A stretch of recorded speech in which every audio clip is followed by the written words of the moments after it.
about the mad science.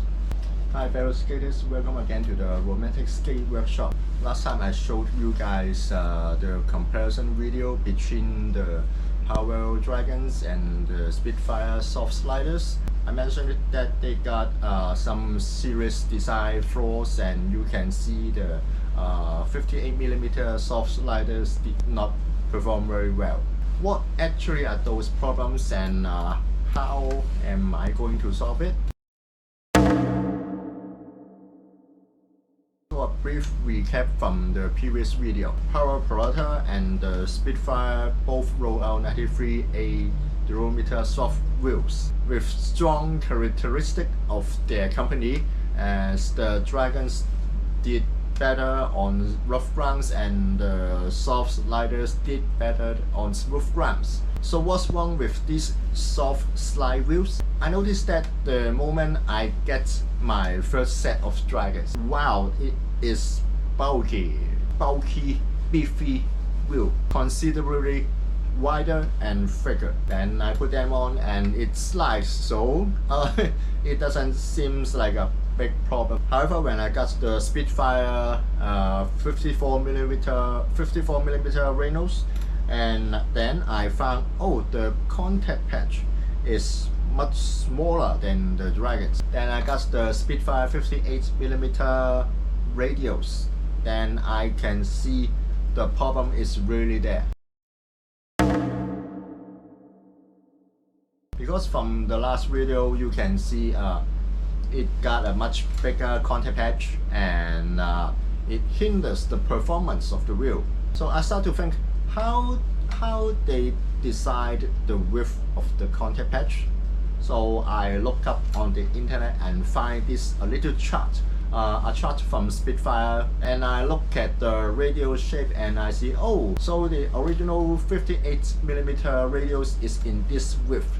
Oh, they put new formula into their old mold, and that's the problem. In skateboard wheels, we always talk about two different extremes, the grip and the slide. In certain field, we like a little bit more grip, such as carving and downhill. For skate parks, pools, a slidey wheel is more beneficial. The job of the wheel manufacturers is to find a balance between grip and slide.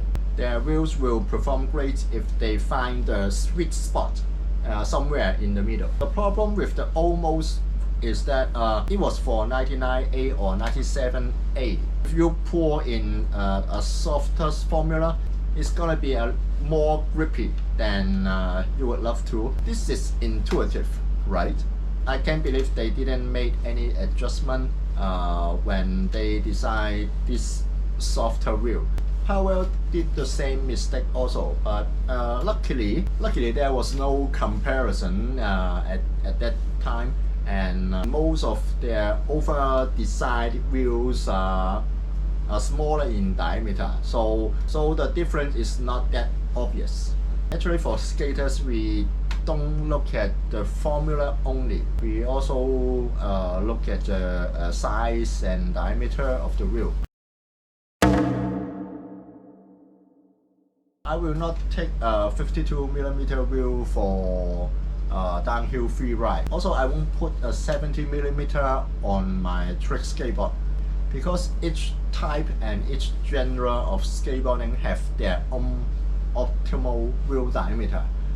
If your wheel is too big in parks, it will mess up your pop angle. In commuting or free ride, a small diameter wheel won't survive the cracks on the road. Each wheel size got their optimal purpose in skateboarding. So having a lot of size in diameter, yeah, you may have a lot of choice, but some of them are not going to perform as well as expected. Like the Spitfire radials 56mm I got, it's an awkward size. It's kind of oversized to skate at the wheel park, of undersized to ride in rough roads. It's a misfit for anything. So the wheel manufacturers should not only consider about the formula, also need to put a lot more consideration about the skating habits of their users.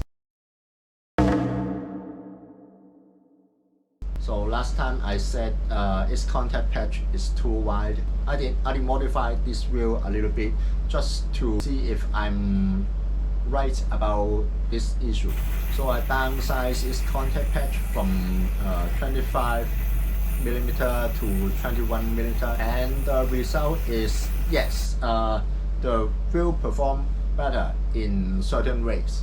On very rough roads which rely a lot on the formula, it remains the same, and there's not anything I can do about it. On smooth surface, it rides much faster than before. At least it did come closer to the Dragons, and it did better on rough skate spot too. Still, it's not as fast as the Dragons, but at least it's not too far behind as before. So my speculation is correct. 58mm wheel is hindered by its over wide contact patch. They should put it in 21 diameter or smaller. I'm just a DIY skater and not the wheel manufacturer.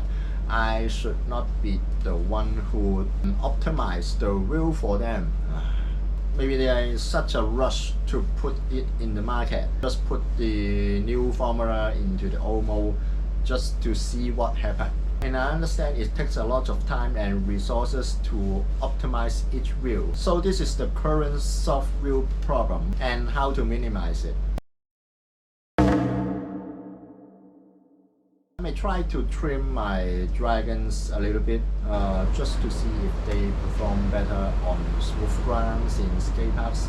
The slow acceleration is definitely what I don't like about the Dragons on smooth grounds. Hopefully both companies will hear my opinion and fine-tune their wheels themselves.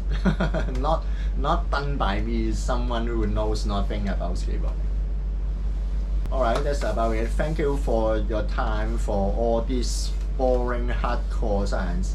As you have reached the end of this video, you must love skateboarding wheels and know a lot about them very much. So don't hesitate to send your opinions to the wheel manufacturers that they can build better skateboard wheels so they could get a better knowing in how skaters react to their products and skaters' skating habit. You know, the lab people sometimes they not in touch with the crowds.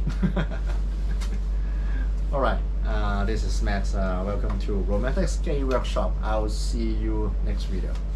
Bye.